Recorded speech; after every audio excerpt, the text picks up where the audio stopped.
Sound, attention. Honor guard, forward, march.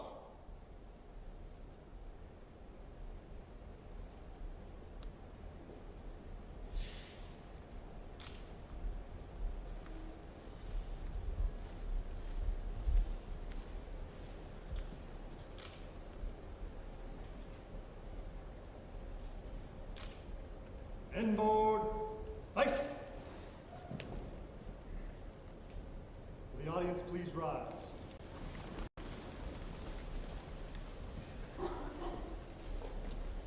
Honor guard, uniform personnel, present, arms.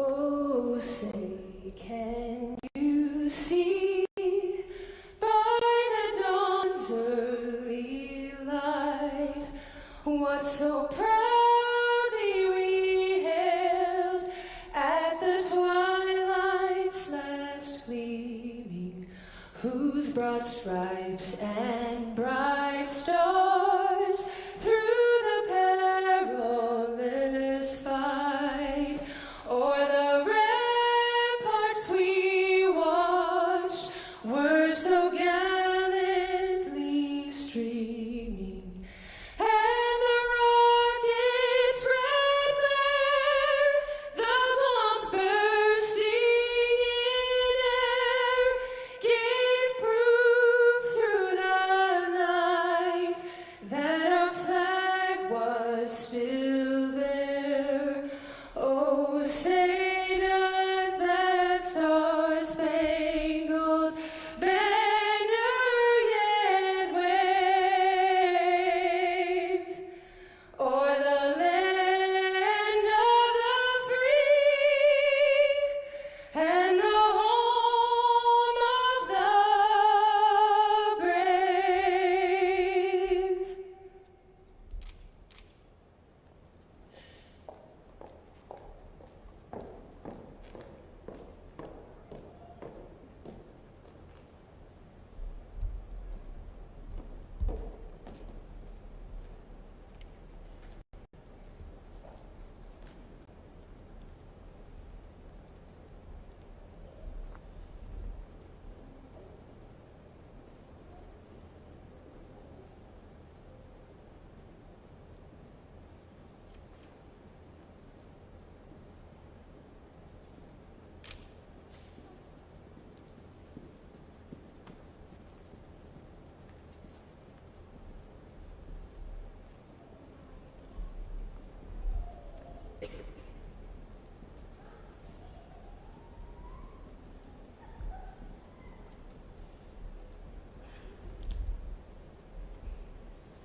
Honor guard, order, arms. Ready, front.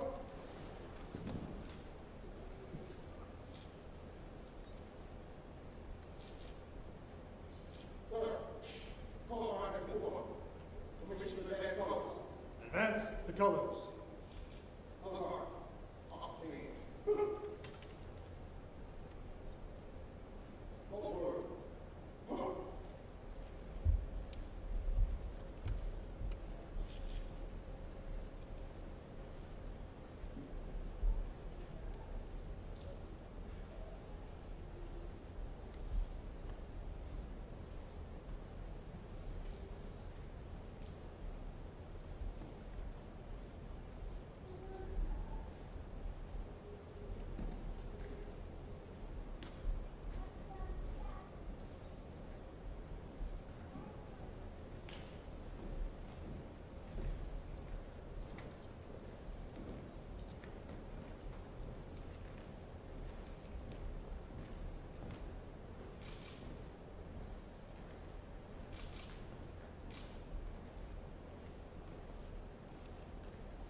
Honor guard, uniform personnel, raise and up. Order, up.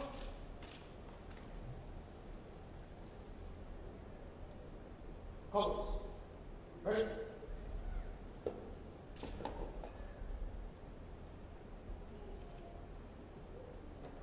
Seat. Yes. Cut.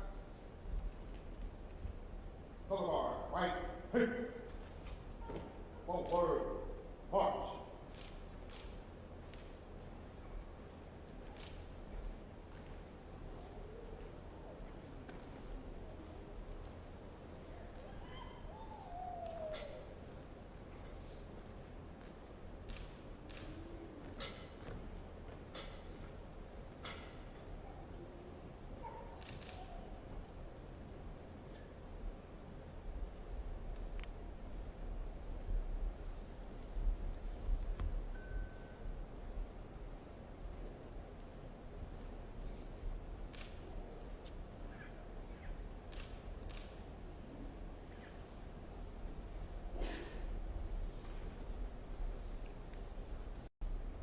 The audience can be seated. Honor guard, ceremonial, about, place. Forward, march.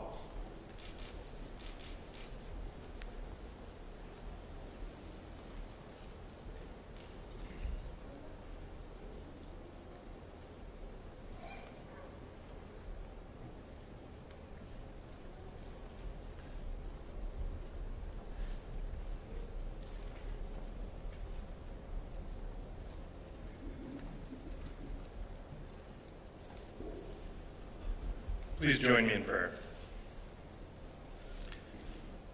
Almighty God, we ask that you bless this time together. We thank you for the guardians who proudly wear the badge, who step forward shift after shift, day after day to confront evil in our world and keep us safe. And we thank you for those who will be recognized here today, for those who have carried out their duties with excellence, and for those who have paid the ultimate price to protect their families and their community. They may no longer be among us, but they have not and will never be forgotten. We also lift up those who have lost a loved one in the line of duty, whether they've lost a spouse, a child, a parent, or a peer. They've lost a precious piece of their lives. We pray for your ongoing comfort and healing, for they too will not be forgotten. Amen.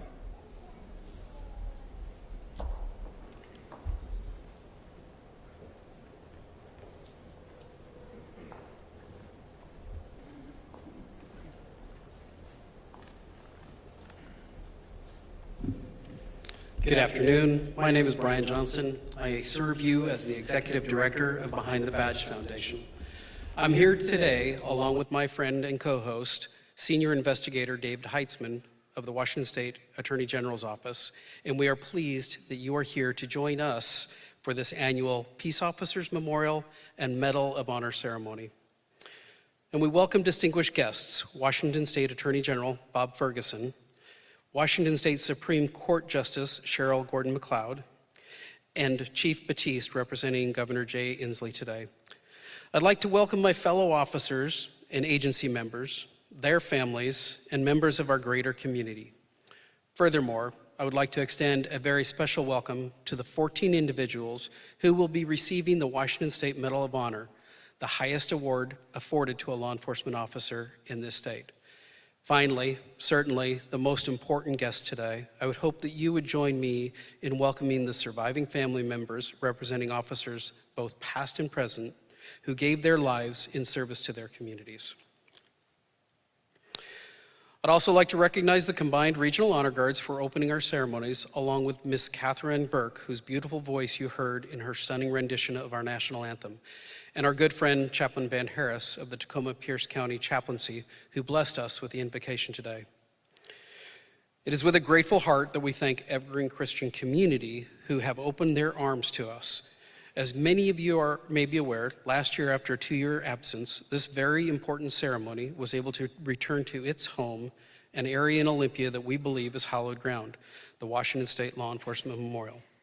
By way of explanation, the Washington State Capitol is not only a place of governance, but it is also a place of distinct beauty, and it is very old. So for the last several months, it has been going through a much-needed renovation and modernization.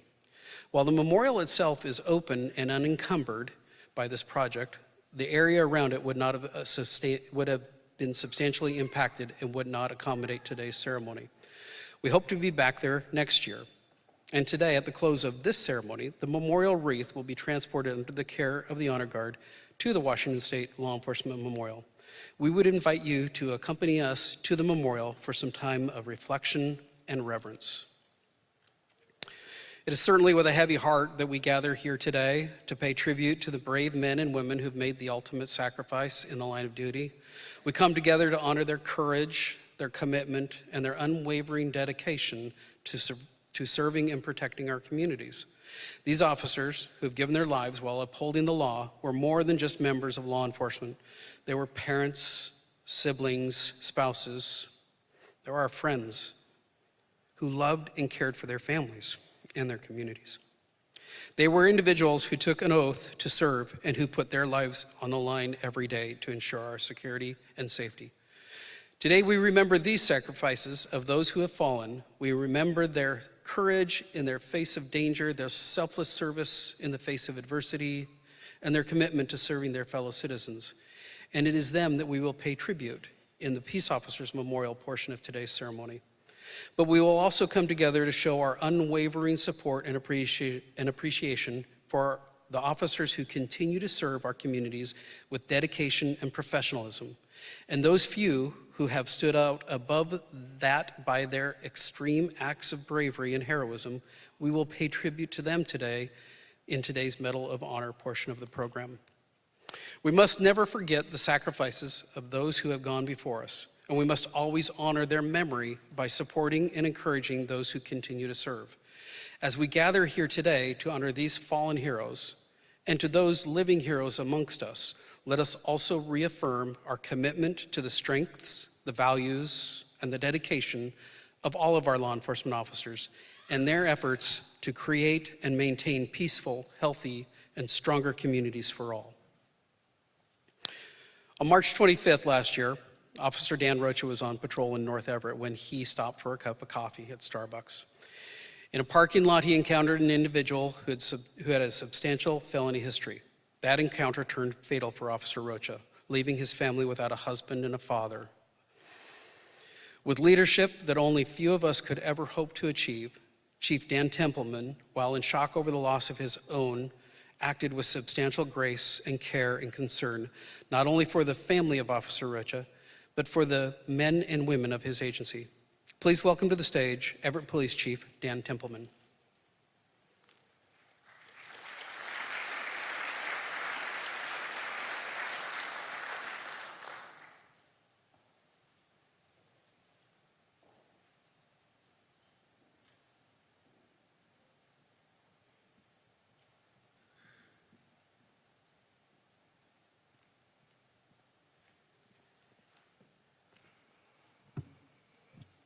Thank you, Brian.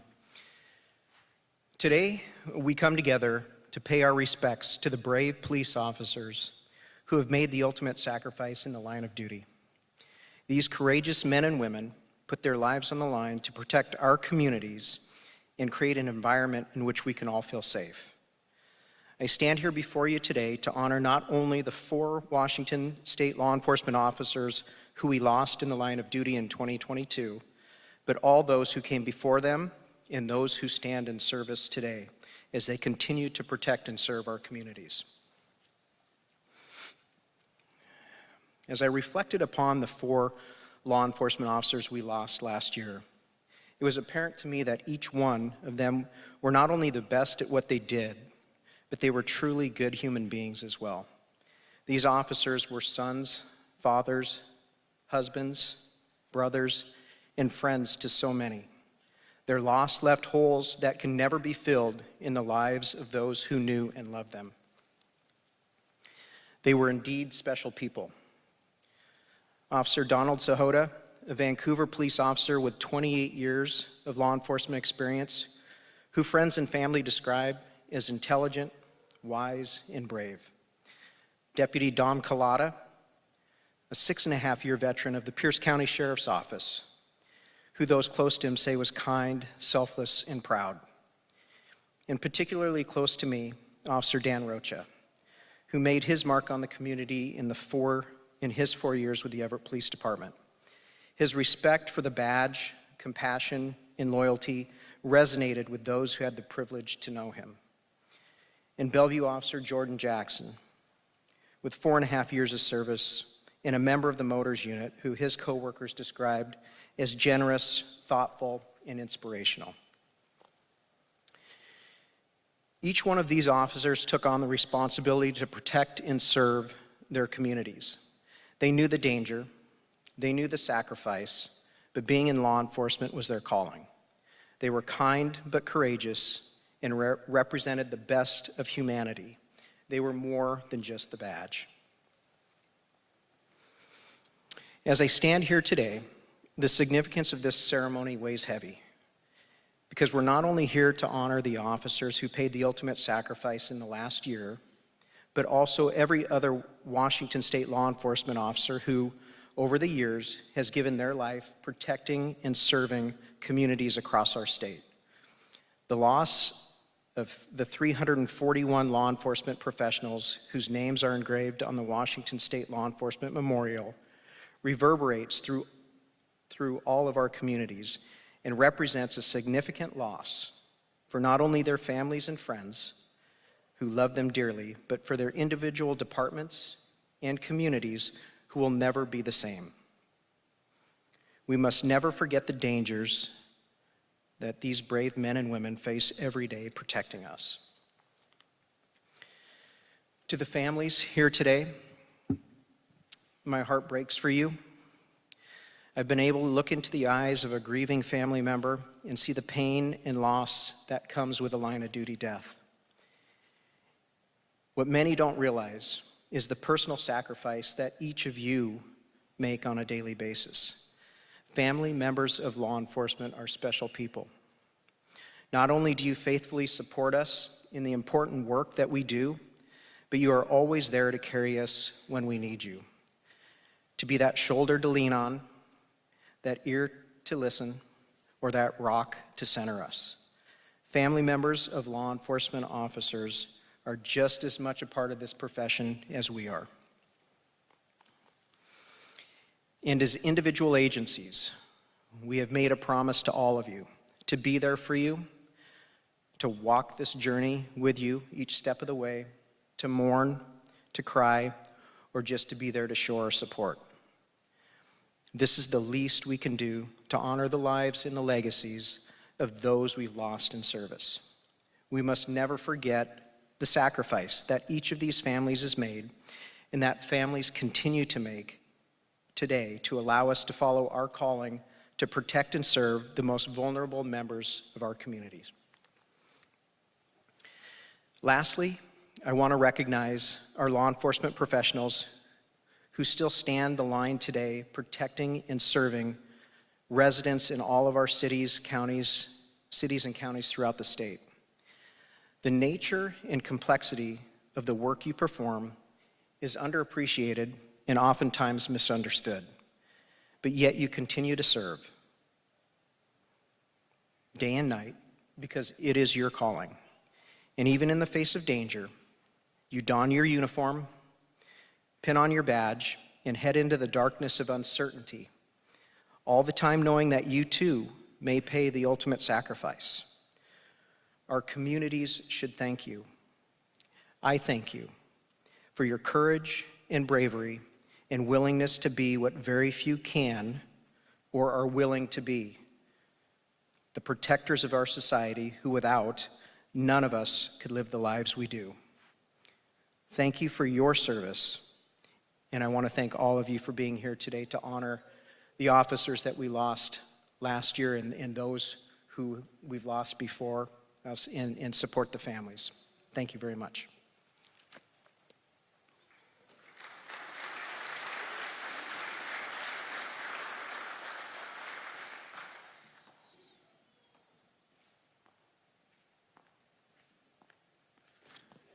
Thank you very much, Chief. The job, if you will, of the Family Liaison Officer, and I know there are several of you in the audience today who hold that title. The job, if you will, of the Family Liaison Officer in the aftermath of a line of duty death is not just a job. To be the rock for a grieving family, to assist in planning, the gentle handling of personal and intimate details, and attempting to add perspective and order to an unimaginable situation, all while facing your own grief at the loss of a friend and a colleague, is one of the highest callings any police officer might undertake. Michael Maini was that after the loss of Officer Don Sahota. For the roll call of honor, please welcome Officer Michael Maini from the Vancouver Police Department.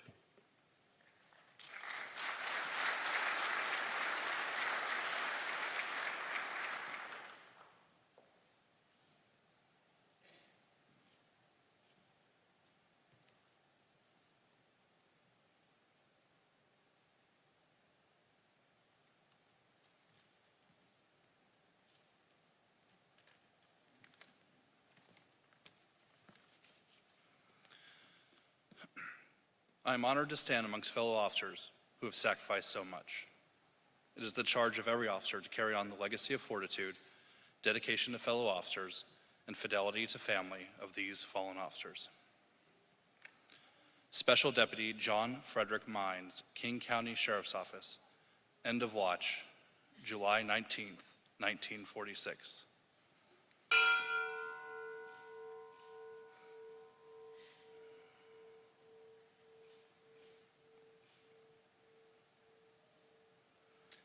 Special Deputy George H. Yeaman, Jr., King County Sheriff's Office, end of watch, July 22nd, 1946.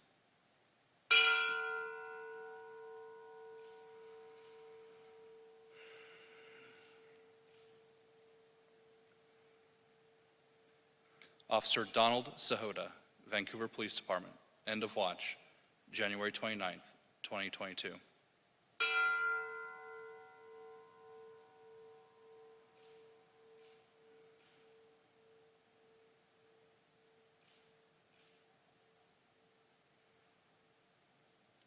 Deputy Dominic Collada, Pierce County Sheriff's Department, end of watch, March 16th, 2022.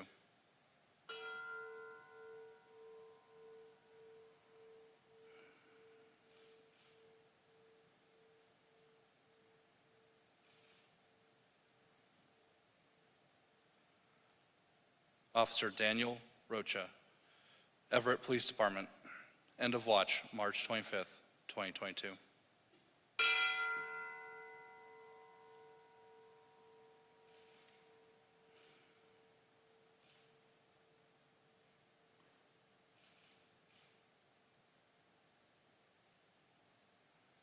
Officer Jordan Jackson, Bellevue Police Department, end of watch, November 21st, 2022.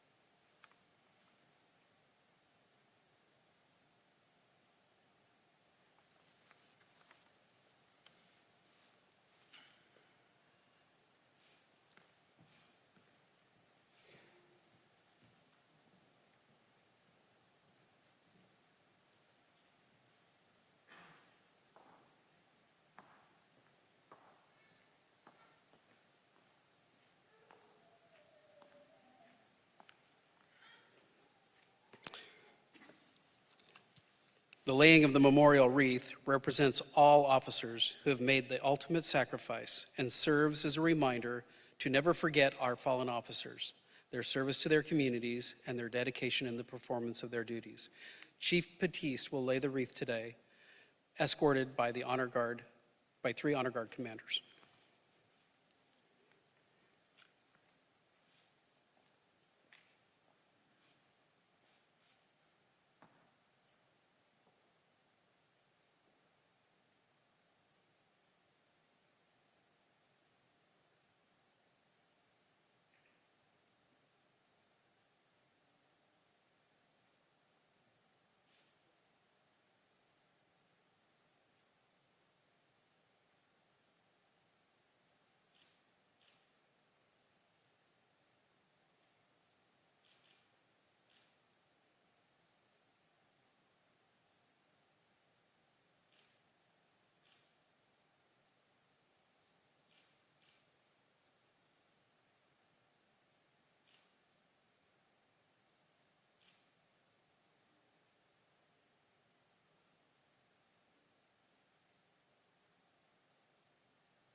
Governor Jay Inslee has issued a proclamation recognizing the difficulties of law enforcement officers face in the carrying out of their duties and the losses of our officers in the line of duty. The governor had intended to be here to deliver this proclamation to Attorney General Bob Ferguson. However, he was unexpectedly called away on business. Representing the governor today is a man who we all hold in great regard. For the reading of the proclamation, please welcome to the stage Washington State Patrol Chief John Batiste.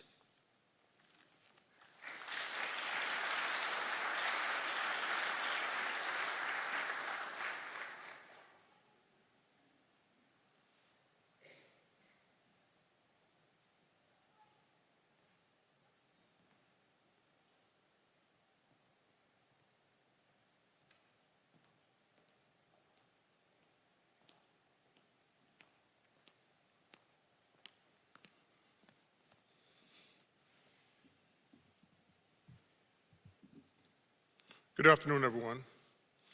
It's an absolute honor to be here in your presence today representing Governor Inslee and to be reading this proclamation in recognition of Law Enforcement Week.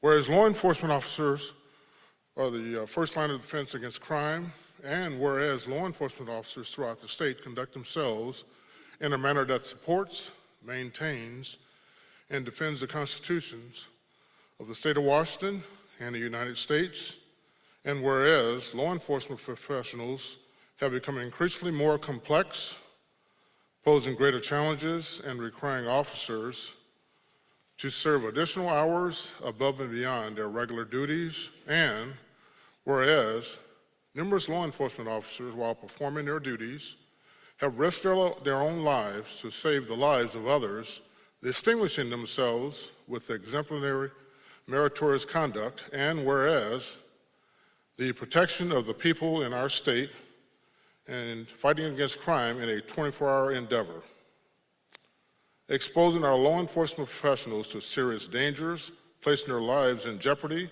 and whereas in Washington state more than 300 officers have lost their lives in the line of duty since 1889. Now, I, Jay Inslee, Governor of the State of Washington, do hereby proclaim May 14th through the 20th, 2023, as Law Enforcement Recognition Week in Washington, and I encourage all people in the state of Washington to join me on this special endeavor. Signed May 5th of 2023 by Jay Inslee. As a long-serving chief of the Washington State Patrol, I've had the solemn duty of attending and often speaking at many memorial services of fallen officers, both from my own agency and from other law enforcement organizations. I've handed the folded flag to of our states and our country to spouses now widowed, to sons and daughters facing the absence of their parent, and to mothers and fathers now living their worst fears. I have sometimes struggled to find words adequate to cover their loss, but have always been inspired by the stories of their loved ones, courage, service, and selflessness. As the governor's proclamation stated, the fight against crime and for public safety is a 24-hour, 365 days endeavor requiring the sacrifice of time, health, and in over 300 instances in our state's history, the sacrifice of life by the men and women of this state is unfortunately evident.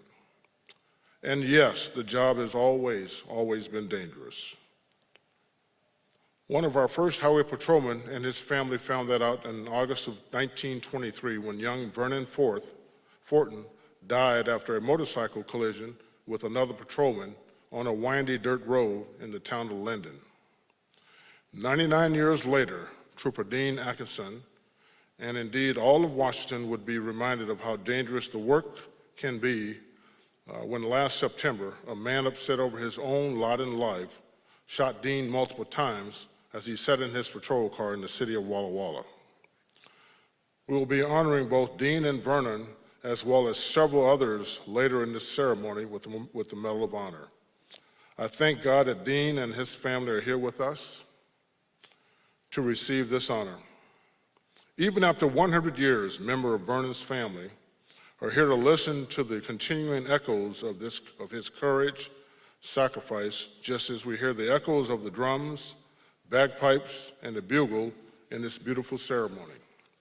Sadly, today we are honoring 7 more who have given their lives in service to our state. 4 in 2022 and 3 in decades before. To all, both the living and the dead, to all those who serve and those who support them, to all those who can hear me, both here and in the afterlife, I say thank you. Thank you for standing up when others could not rise and for running into danger when others ran from it. Thank you for putting service above yourself and for caring for strangers, justice, and honor. Thank you for being the very best of what this state has to offer, our country and our community. Thank you now, thank you forever. And now it's my distinct privilege to present this proclamation and introduce to all of you the 18th Attorney General of the state of Washington, General Bob Ferguson.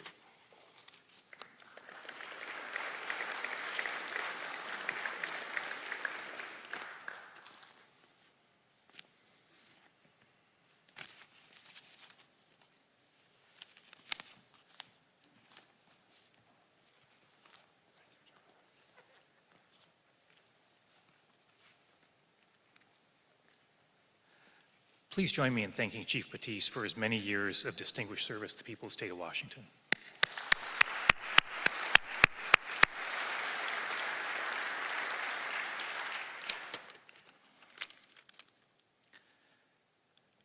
It's an honor to be with all of you here today. And the first thing I'd like to say is that, as I suspect everybody here can appreciate, the amount of work that goes into organizing this event, which every year is done with such grace and with such thought, is significant. And in particular, I want to thank the Behind the Badge Foundation, Brian, who does such a wonderful job of emceeing this event every year, the Medal of Honor Committee, and the team in my office, which partners on this event, with a particular thanks to David Heinzman, who's been mentioned before, who's the chief criminal investigator in my office. Please join me in thanking all those organizations and individuals who make this event possible.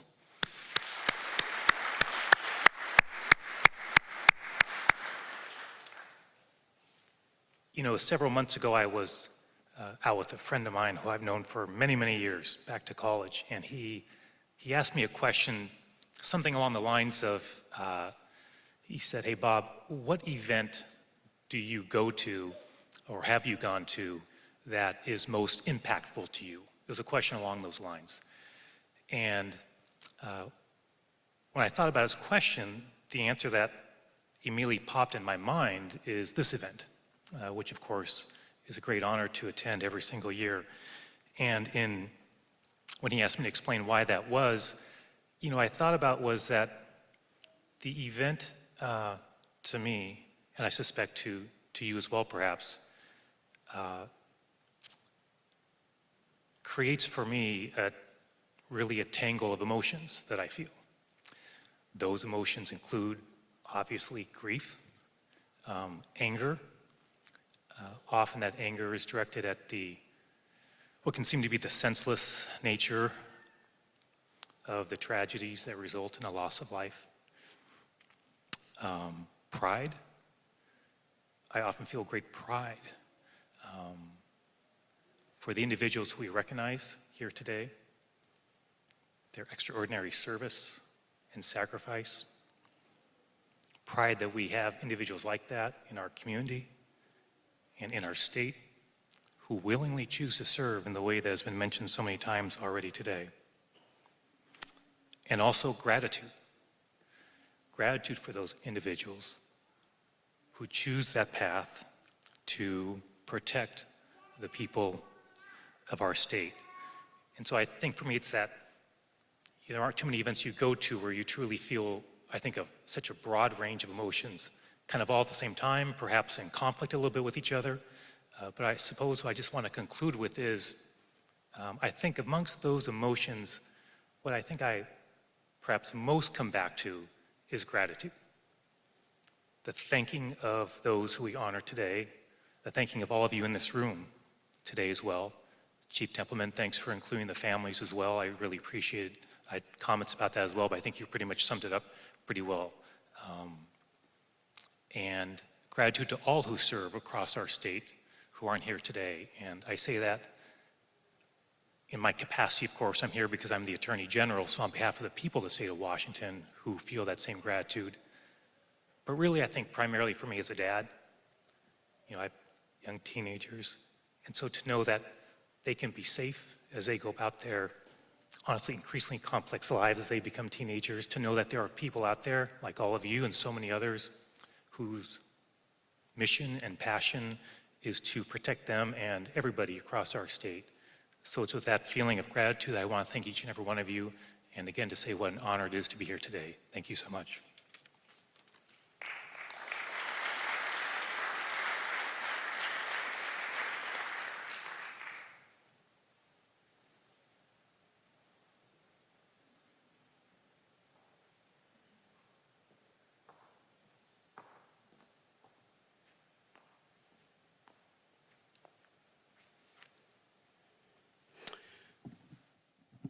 Our friend Clayton Powell spent an entire career honoring the sacrifices of his fellow officers, both in his personal life as well as his professional life.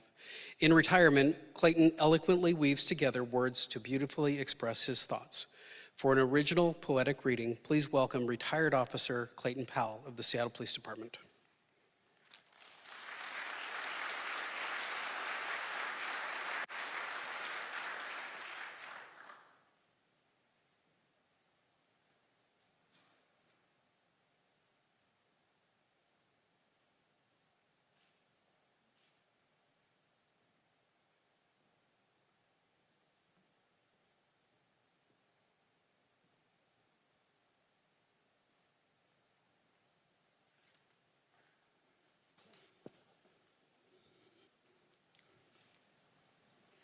The uniform. My uniform does not define me. It is a symbol for what I do. I raised my hand and swore an oath to stand and protect you. On it there's a badge, a department patch, and our nation's flag. I never disrespect my uniform, nor treat it like a rag. My uniform is often a target for some to treat me bad. I still kneel beside them when sudden sorrow leaves them sad. While in uniform, I've lost sisters and brothers, taken all too soon. Their loss occurring around the clock, from midnight, morning, and noon. My uniform was subjected to anger after something others do. Now it lives on a hanger after decades of loyalty and truth. I wore my uniform in service with pride and dedication. To those who wear it for the right reason, I extend my full appreciation. To the men and women in uniform, whether blue, green, gray, or brown, take care of those you serve in your cities, states, and towns. There may be times you doubt your purpose, but to it remain true. Many others tested beside you, yet failed to make it through. Regardless of the circumstance when someone makes the call, your duty is to respond despite risking the ultimate fall. Treat everyone you meet with the respect that they are due. In their darkest times, they may seek assistance from you. Make it a priority to return home after every tour. There is no option for failure. On that, you can be sure. Wearing the uniform takes a toll, so try refraining from regret. Your eyes will see things your mind will never forget.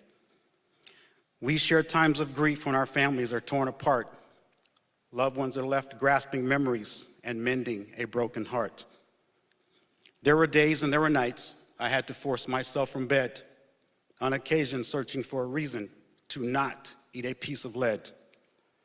I knew the day would come, my career would reach its end, but I never would have guessed that lack of trust would lead the trend. Although leaving was not easy, I walked away, proud and tall. Many times I stood in uniform, honoring special names on a wall.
Good afternoon.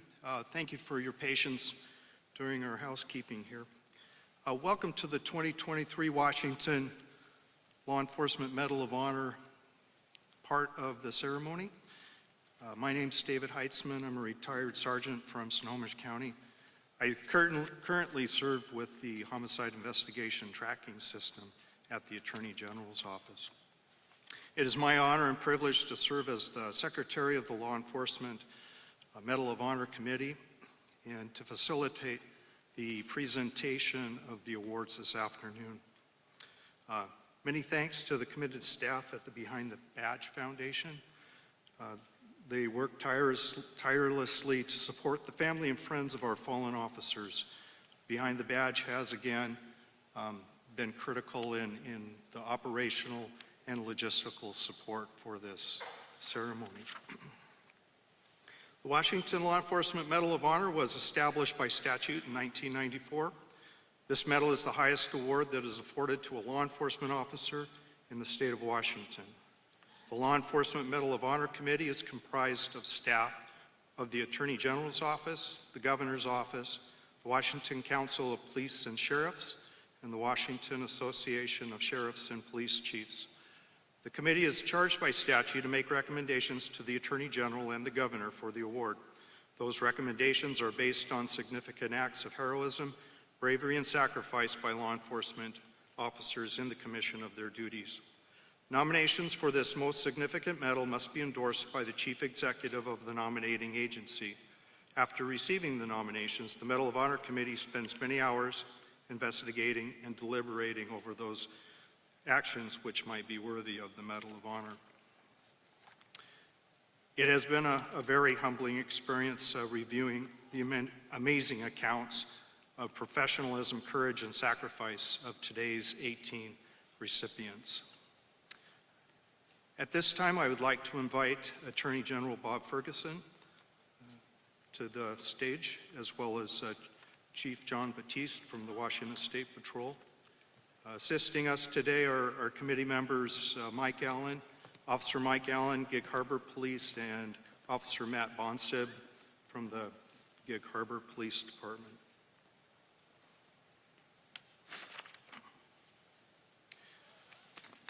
So as I read, I will start off reading the names of the recipients, and then that will be followed by a summary of the event, which led to their nomination. I'm going to ask that recipients remain seated. There will be a escort of honor guard that will escort you to the stage over here, and then I'll ask the recipients and those accompanying them to come to the center of the stage.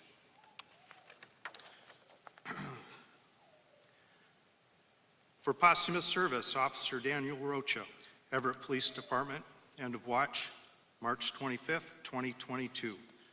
Everett Police Officer Daniel Rocha was working uniform patrol in the north part of the city of Everett on March 25th, 2022. At about 2 p.m., he stopped for coffee at a coffee shop in North Everett. Officer Rocha noticed a subject transferring firearms from one vehicle to another vehicle in a public parking lot. Officer Rocha contacted the male suspect and briefly spoke with him. He then checked the suspect's name through dispatch. Officer Rocha learned that the subject had an outstanding warrant for his arrest and that he was a convicted felon. Officer Rocha told the suspect he was not free to leave due to the warrant, and also due to the fact that he was now under investigation for the crime of unlawful possession of a firearm. In spite of Officer Rocha's professional approach, the suspect became agitated and made movements to the open door of a vehicle. Officer Rocha told the suspect not to move towards the door, then attempted to put the suspect in handcuffs. The suspect fought with Officer Rocha, and they both ended up on the ground. The suspect pulled a concealed handgun from his person and fired several rounds at Officer Rocha. 2 rounds struck Officer Rocha's ballistic vest. Several others struck his head, fatally wounding him. The suspect got into a car and drove over Officer Rocha in his attempt to flee. After a short pursuit, the suspect crashed the car he was driving and was taken into custody by Everett Police. Officers arriving at the scene with Officer Rocha attempted life-saving efforts, but Officer Rocha succumbed to the wounds he received. Officer Rocha paid the ultimate sacrifice while working to make Everett safe. Would the following individuals please come to the center of the stage? Chief Dan Templeman, Everett Police Department, representing the nominating agency. Charlie Rocha, accepting the Medal of Honor on behalf of his son, Officer Daniel Rocha. Charlie will be accompanied by Michael Henry, Daniel Rocha's stepfather.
For meritorious service, Officer Sean Goforth, Kent Police Department. For meritorious service, Officer Bo Mathias, Kent Police Department. For meritorious service, Officer Jace Sloan, Kent Police Department. On July 2nd, 2022, at about 1:52 a.m., Officer Sean Goforth, Officer Bo Mathias, and Officer Jace Sloan were working in the vicinity of a nightclub, which was at and over maximum capacity. A subject fired numerous rounds into the parking lot full of people. One man was killed, another was injured. Two other subjects in the crowd then pulled guns and fired shots as well. Officer Goforth, Officer Mathias, and Officer Sloan heard the gunshots and immediately responded to the parking lot. They arrived at a situation that was essentially a mass shooting with multiple victims, multiple shooters, and countless unknown risks. At the time, it was not known how many shooters were still on scene or where they were. As these three officers ran into the crowd in an attempt to save lives, they were met with what can only be described as hostile chaos. Officer Sloan began rendering aid to an individual struck down by the initial gunfire. Officer Mathias provided protection for the victim and Officer Sloan, who was treating the victim, by physically putting his body between them and the hostile crowd. Officer Mathias and Officer Sloan were instantly attacked by the individuals in the crowd. Officer Mathias had to physically remove at least one subject, tried to stop Officer Sloan from rendering aid to the downed victim. Officer Goforth arrived a short time later and went into the melee. In order to get Officer Sloan room, he started helping push people back, as well as updating radio and directing incoming units for security. The angry and scared crowd fled en masse through the area where these three officers were providing aid, which put all three officers at risk for being trampled. These three officers that shielded and provided aid to a dying man did not take a break. Instead, they immediately took further action, each picking up an investigative, scene security, and scene processing task. Because of their quick actions, investigators would ultimately be able to identify and charge the initial shooter. Officer Sean Goforth, Officer Bo Mathias, and Officer Jace Sloan put themselves in grave danger in the efforts to protect life in the city of Kent. The following individuals, please come to the center of the stage. Chief Rafael Padilla, Kent Police Department. Chief Padilla is representing the nominating agency for all of the Medal of Honor recipients from the Kent Police Department today, and is asked to stay center stage as those medals are bestowed. Officer Sean Goforth, Kent Police Department. Officer Goforth will be accompanied by his wife, Amanda Goforth.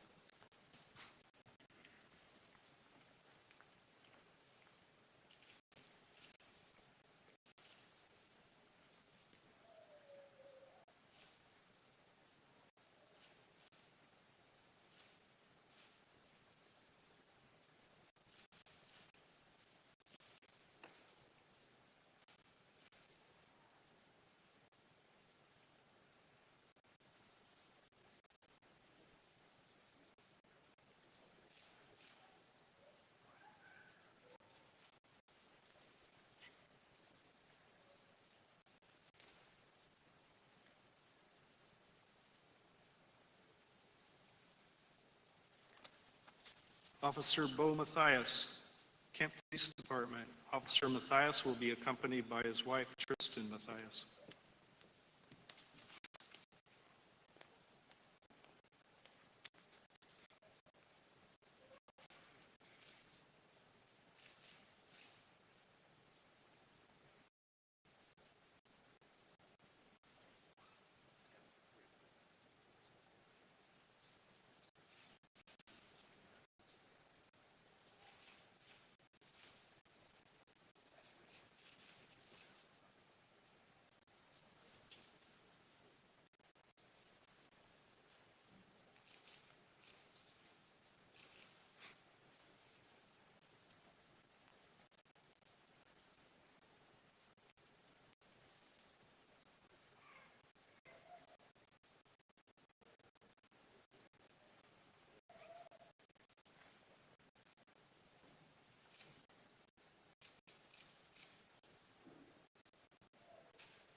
Officer Jay Sloan, Kent Police Department. Officer Sloan will be accompanied by his wife, Katie Sloan.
For meritorious service, Deputy Alexander Brandt, Pierce County Sheriff's Department.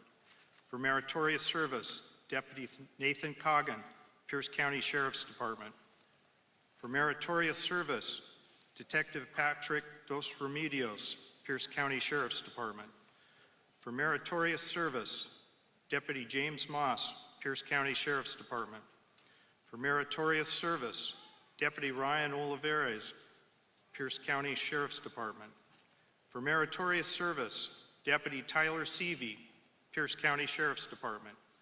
For meritorious service, Sergeant Robert Shaw, Pierce County Sheriff's Department.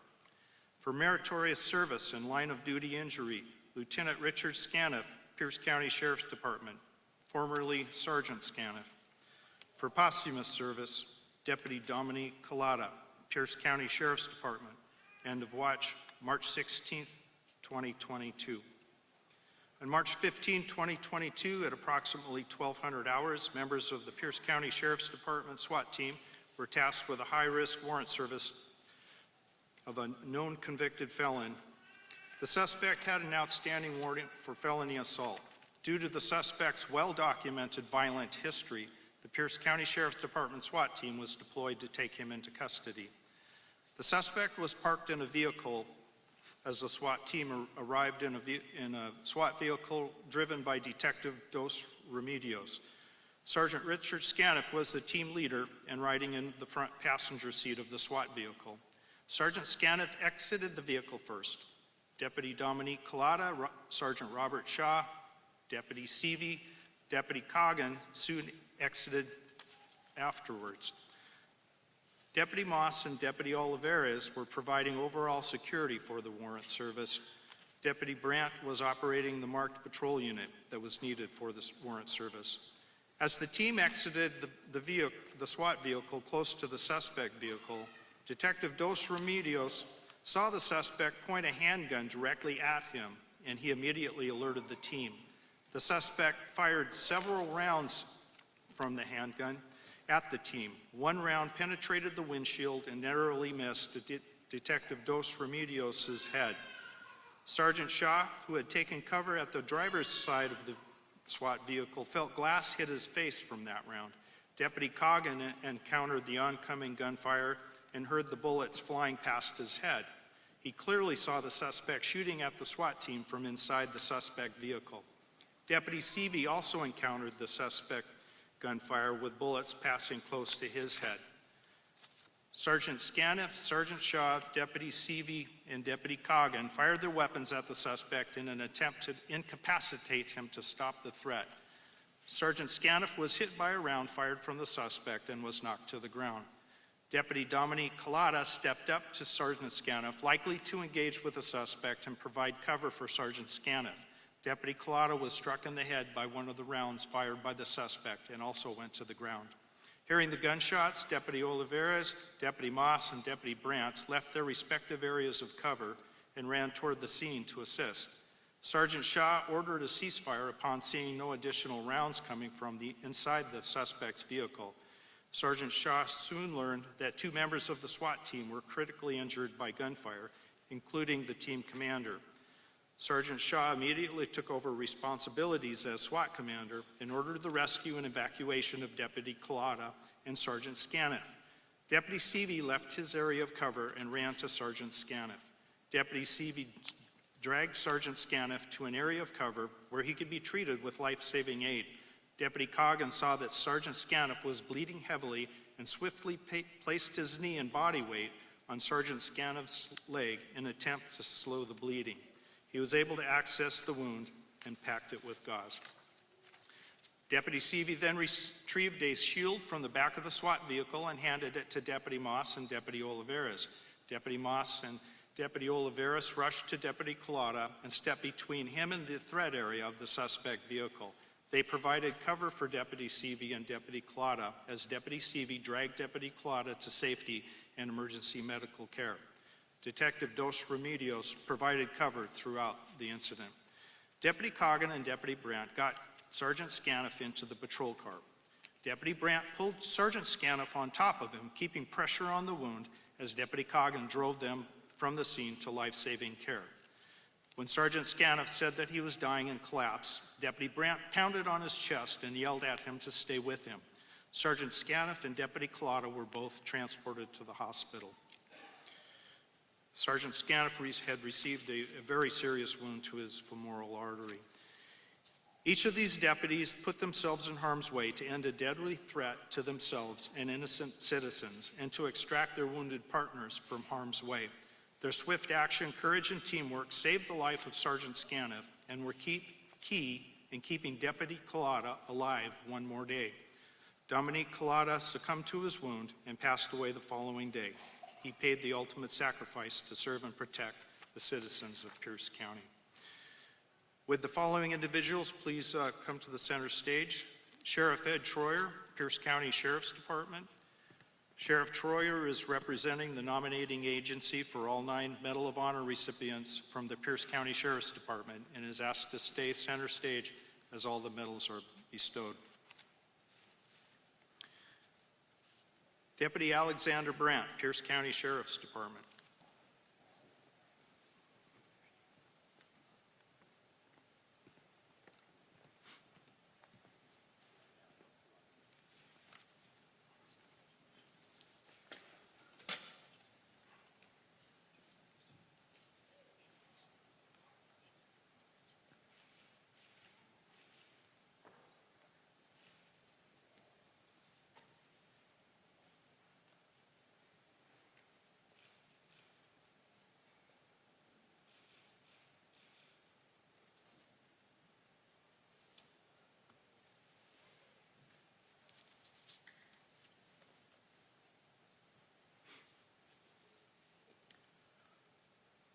Deputy Nathan Coggin, Pierce County Sheriff's Department. Deputy Coggin will be accompanied by his wife, Sarah Coggin, his father, Robert Coggin, and his mother, Carol Coggin.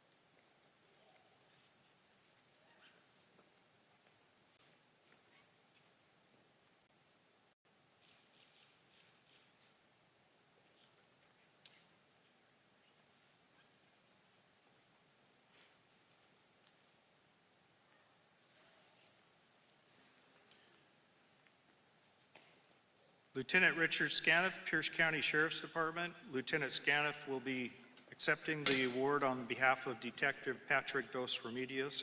Accompanying Sergeant Scaniff will be Sergeant Robert Shaw, Deputy Nath Coggan, Deputy Tyler Seavey, and Deputy Alexander Brandt.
The following individuals please come to center stage. Deputy James Moss, Pierce County Sheriff's Department.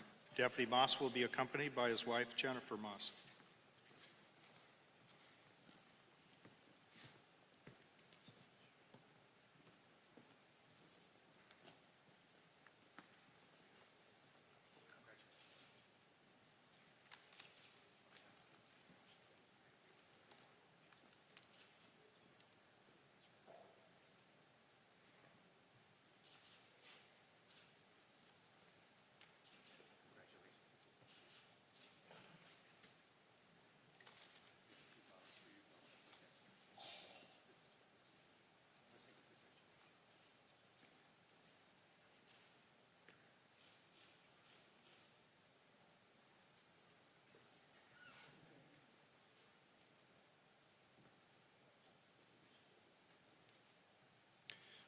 The following individuals please come to the center stage. Deputy Ryan Olivares.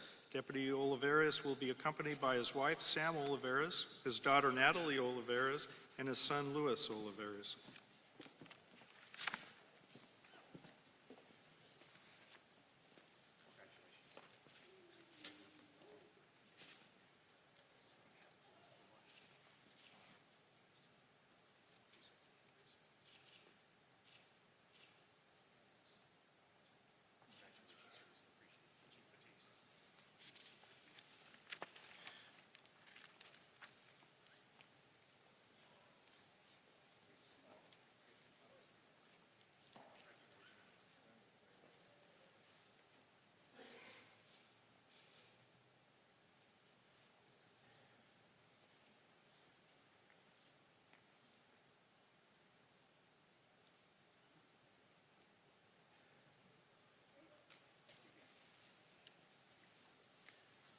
The following individuals please come to the center of the stage. Deputy Tyler Seavey. Deputy Seavey will be accompanied by his wife, Ashley Seavey.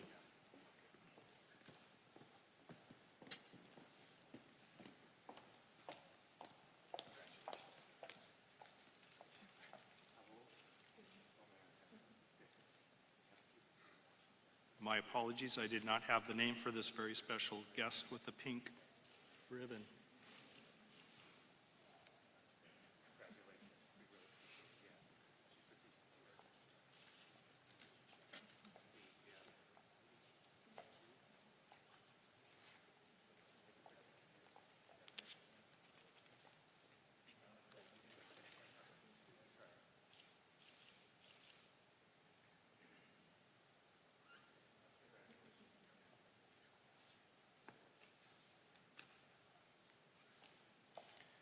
The following individuals please come to center stage. Sergeant Robert Shaw, Pierce County Sheriff's Department.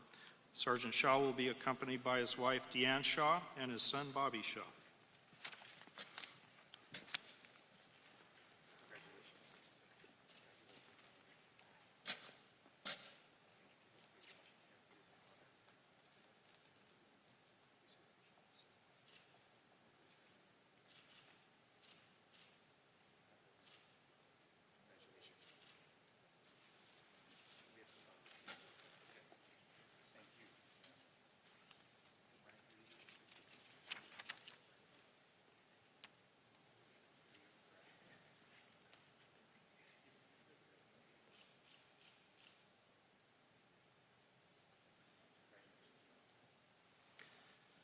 following individuals please come to center stage? Lieutenant Richard Scaniff, Pierce County Sheriff's Department. Lieutenant Scaniff will be accompanied by his wife, Detective Sergeant Alexa Moss, Pierce County Sheriff's Department, and his daughter, Emily Scaniff.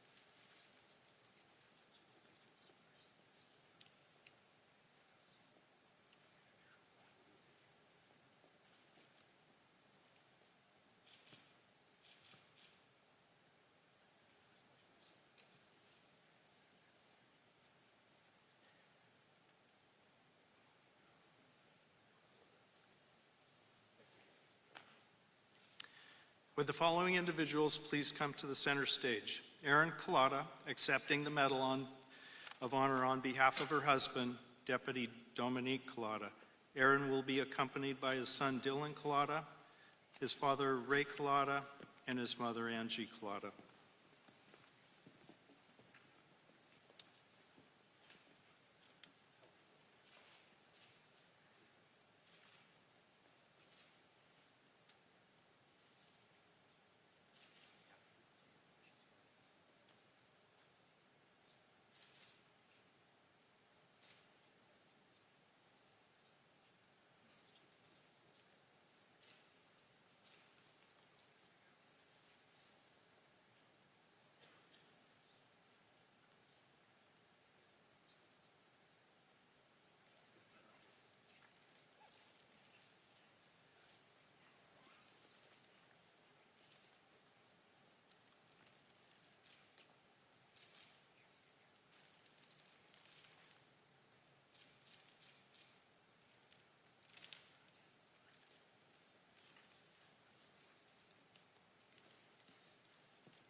For posthumous service, Officer Donald Sahota, Vancouver Police Department, end of watch January 29th, 2022. On January 29th, 2022, shortly after 8 p.m., the Clark County Sheriff's Office was engaged in a vehicle pursuit of a first-degree robbery suspect who had robbed a convenience store at gunpoint. The suspect crashed his vehicle while eluding law enforcement officers, then fled on foot from the crashed vehicle near the residence of Officer Donald Sahota and his family. Officer Sahota became aware the suspect was on his property and prepared to contact him. Prior to making contact, Officer Sahota told his wife, Donise, to call 911 and tell the dispatchers about the situation and to inform them that he was a law enforcement officer. While Donise was on the phone with 911, Officer Sahota exited his residence and contacted the suspect in the driveway near the Sahota's front door. Officer Sahota identified himself as a Vancouver police officer and attempted to take the suspect into custody. The suspect resisted arrest and fought with Officer Sahota, violently assaulting him. The suspect stabbed Officer Sahota 3 times, causing substantial bodily injury. Officer Sahota lost control of his firearm during the encounter as he continued to attempt to wrestle the suspect into custody. The suspect ultimately broke free from Officer Sahota and ran toward the Sahota's front door, still armed with a knife. Officer Sahota, knowing his family was still inside, stayed in the fight. He retrieved his firearm from the driveway and chased the suspect toward the front door of his residence. As the responding deputies and officers were containing the area where the suspect crashed and fled, 911 dispatch and a Portland Police Bureau air unit informed on-scene law enforcement that Officer Sahota was fighting with the suspect in the driveway. A deputy arrived at Officer Sahota's residence at approximately the same time that Officer Sahota retrieved his firearm and chased the suspect to the front door. The suspect had already entered the residence and slammed the door behind him, so Officer Sahota could not enter easily. An arriving deputy saw that what he perceived to be the armed suspect attempting to force entry into the Sahota residence. The deputy discharged his weapon, striking Officer Sahota. Responding law enforcement arrested the suspect. Multiple officers provided emergency first aid to Officer Sahota. However, he succumbed to the wounds he received at the scene. Officer Sahota put his own safety aside to protect his family and the citizens of Clark County. He paid the ultimate sacrifice for his service. Would the following individuals come to center stage? Chief Jeff Morey, Vancouver Police Department, representing the nominating agency. Donise Sahota, accepting the Medal of Honor on behalf of her husband, Officer Donald Sahota. Donise will be accompanied by his daughter, Kylie DeCunha, his son, Colton Sahota, and his mom, Darlene Baum.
For meritorious service and serious bodily injury, Trooper Dean Atkinson, Washington State Patrol.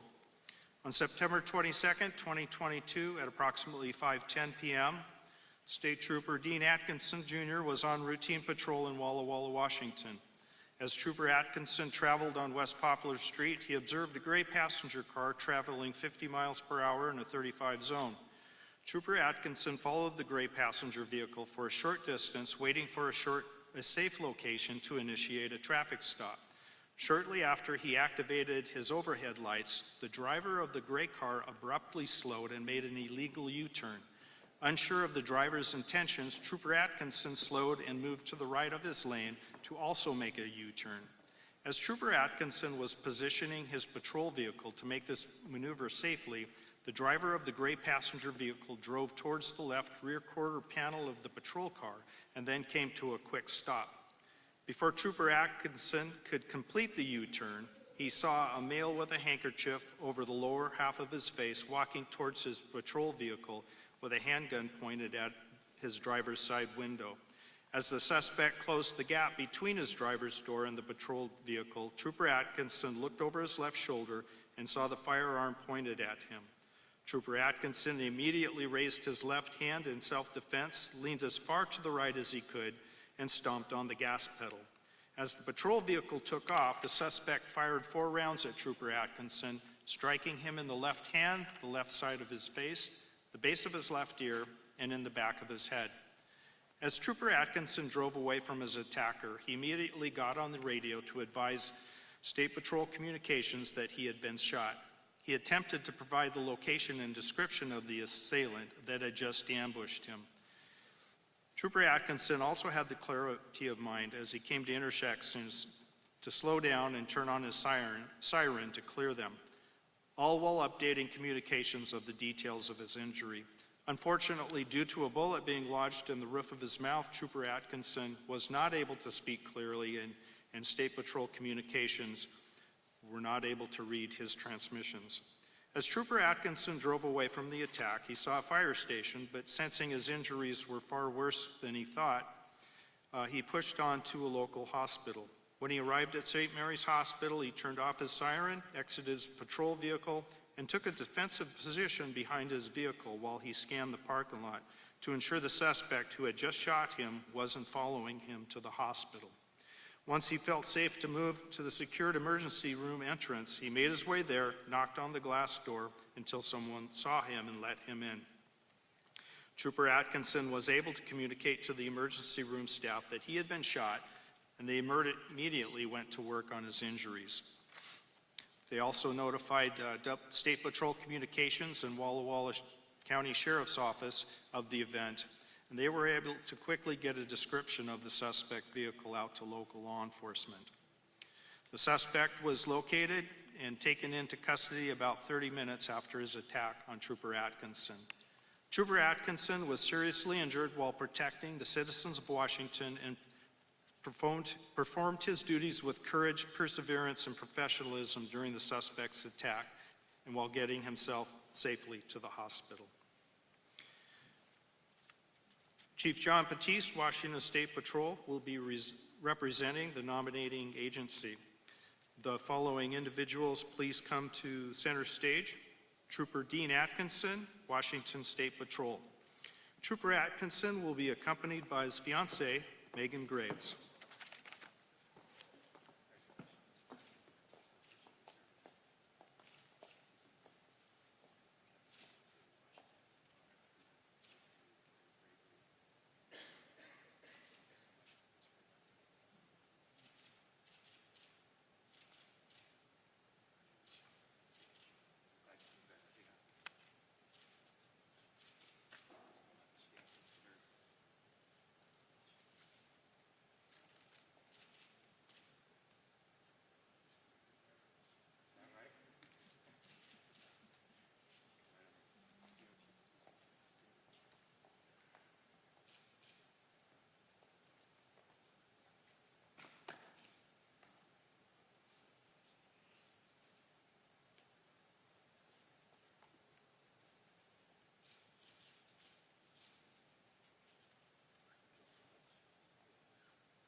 For posthumous service, Patrolman Vernon G. Fortin, Washington State Patrol, end of watch, September 30th, 1923.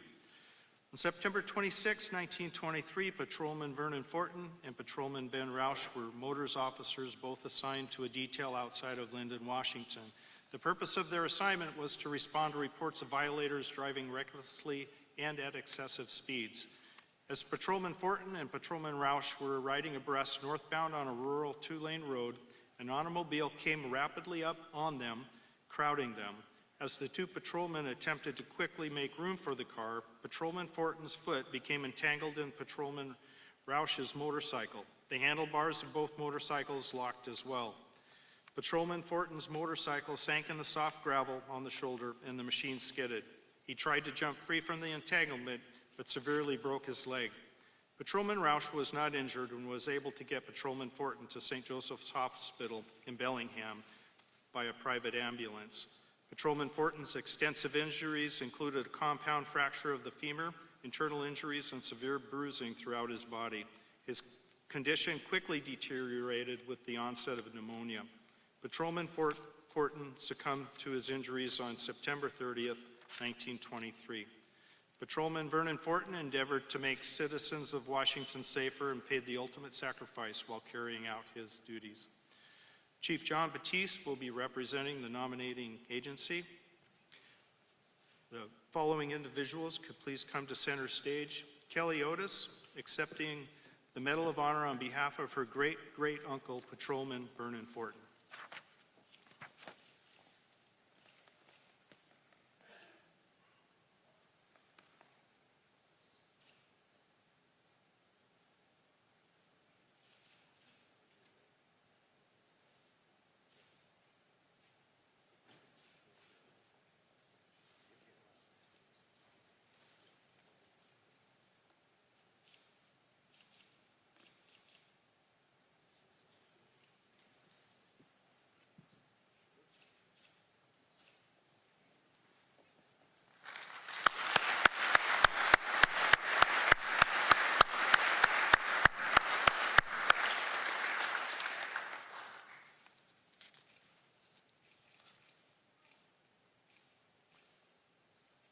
For meritorious service and line of duty injury, Deputy Ryan Rathbun, Whatcom County Sheriff's Office. For meritorious service and line of duty injury, Deputy Jason Thompson, Whatcom County Sheriff's Office. On February 10th, 2022, at approximately 16:18 hours, Deputies Jason Thompson and Ryan Rathbun responded to a neighborhood dispute in the Kendall area that involved firearms. During the investigation, probable cause was developed to arrest the suspect for felony harassment. While attempting to communicate with the suspect from behind cover and waiting for more units to arrive, the suspect, who armed himself with a shotgun, fired at Deputy Thompson, seriously wounding him in his head and face. Deputy Thompson was knocked down, and Deputy Rathbun immediately stepped over Deputy Thompson, attempting to address the threat while covering his downed partner. While covering Deputy Thompson, Deputy Rathbun was also shot by the suspect and suffered injuries to his eyes that greatly affected his vision. Despite his serious injuries, Deputy Rathbun provided critical radio traffic to other responding units, advising of their situation.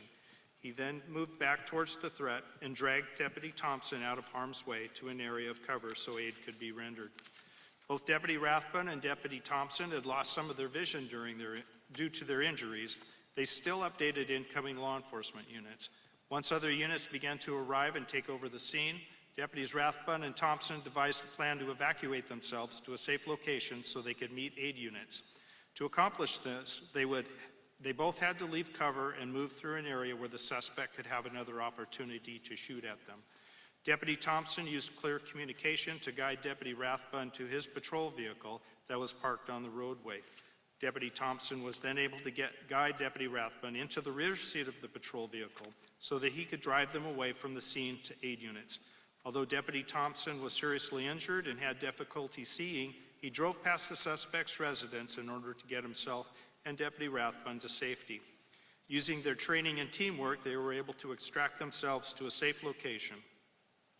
Both deputies suffered serious injuries to their head and face. It was later determined that the shotgun fired by the suspect was loaded with birdshot. The injuries to Deputy Rathbun and Deputy Thompson included pellets that penetrated their face, eyes, and nasal cavity. Both lost vision in one eye for a period of time. Deputy Rathbun endured multiple eye surgeries to attempt to restore most of his vision in the damaged eye. During this incident, Deputy Rathbun and Deputy Thompson each placed the life of their partner and the lives of innocent citizens above their own. The following individuals please come to center stage. Sheriff Bill Elfo, Whatcom County Sheriff's Office, representing the nominating agency for both deputies receiving the Medal of Honor today.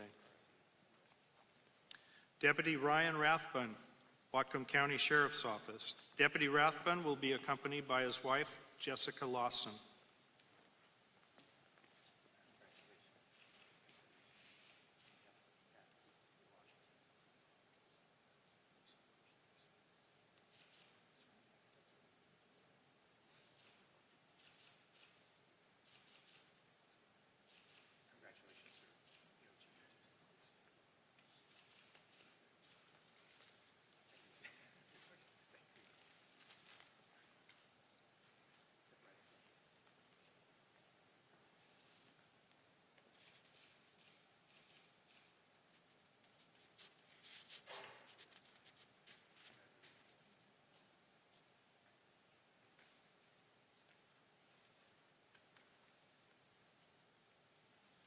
Would the following individuals please come center stage? Deputy Jason Thompson, Whatcom County Sheriff's Office. Deputy Thompson will be accompanied by his wife, Tasha Thompson.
This concludes the presentation of awards. My thanks to Attorney General Bob Ferguson and Chief John Batiste and committee members.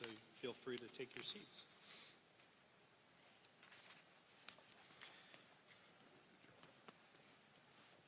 At this time, I would like to introduce Chaplain Fred Zeller, Everett Police Department. Invite him to the podium for our benediction.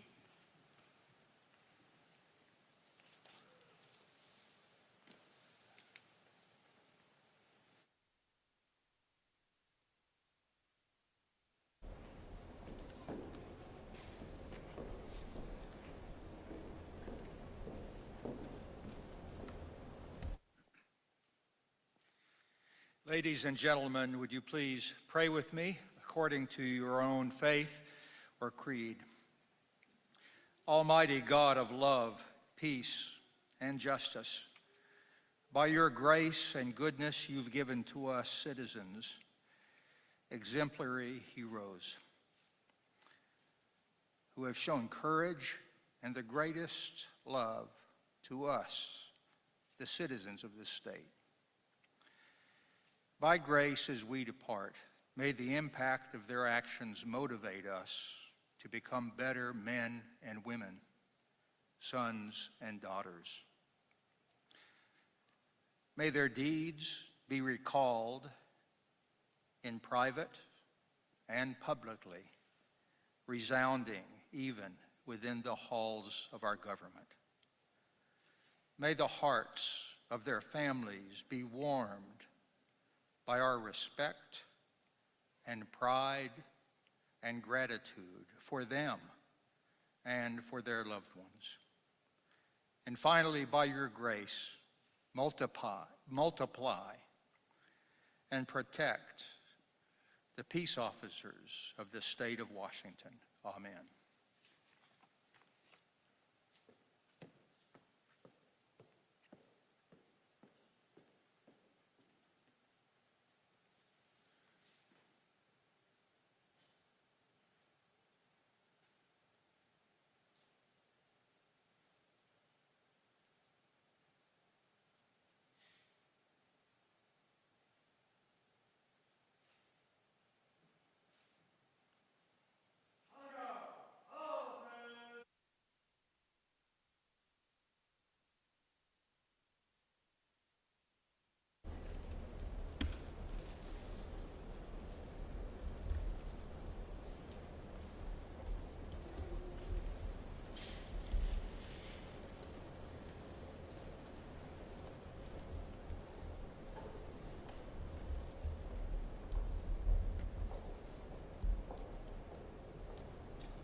bright shining as the sun. We've no less days to sing God's praise than when we first began.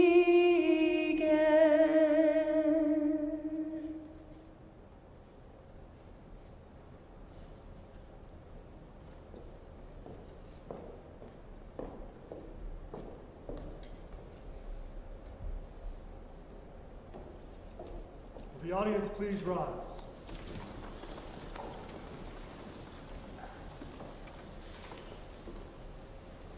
Honor guard, and all uniform personnel. Raise and arms.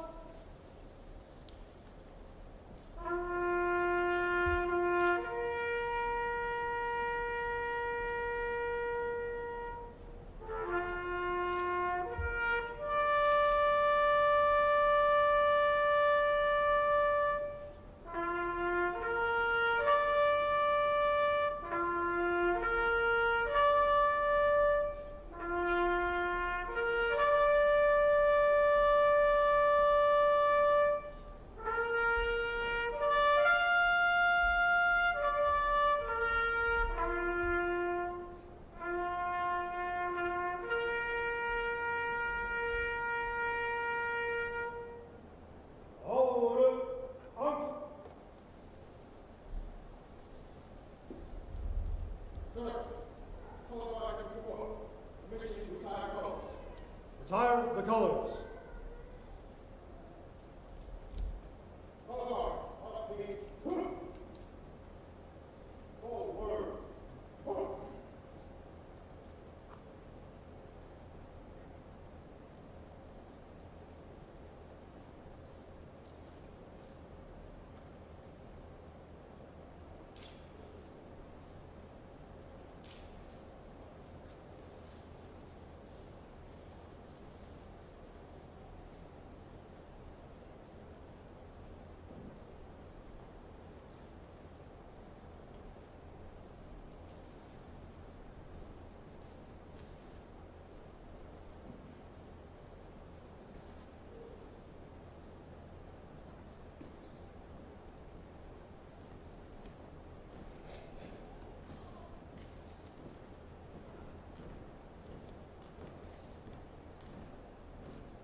Honor guard, uniform personnel. Raise and arms.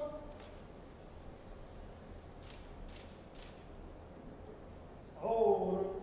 Arms.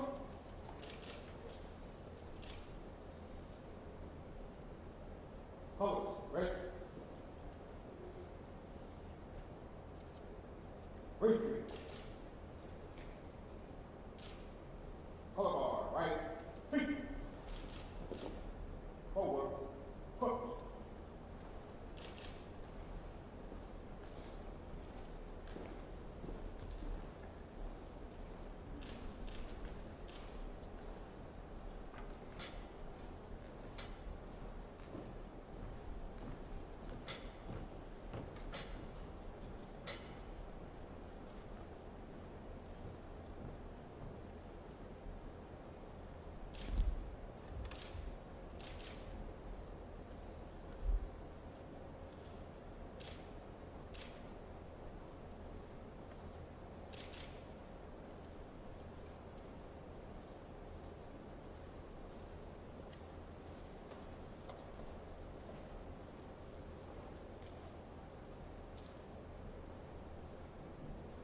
The audience may be seated.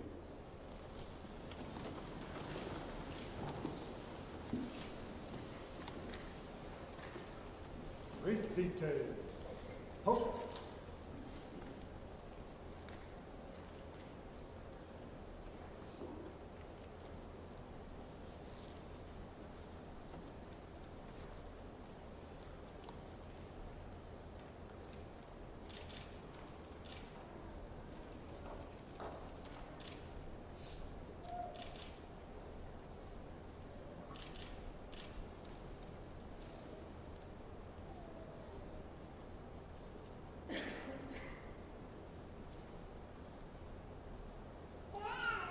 my colleague Brian stated earlier, the wreath is a reminder to us, a reminder of our commitment to remember and honor our fallen officers.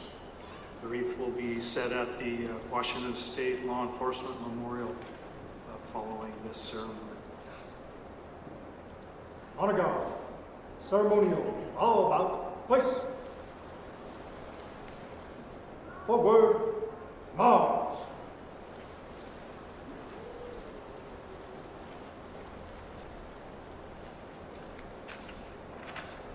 This concludes our ceremony. Thank you all very much for coming. Safe travels to you all. God bless you and have a good night.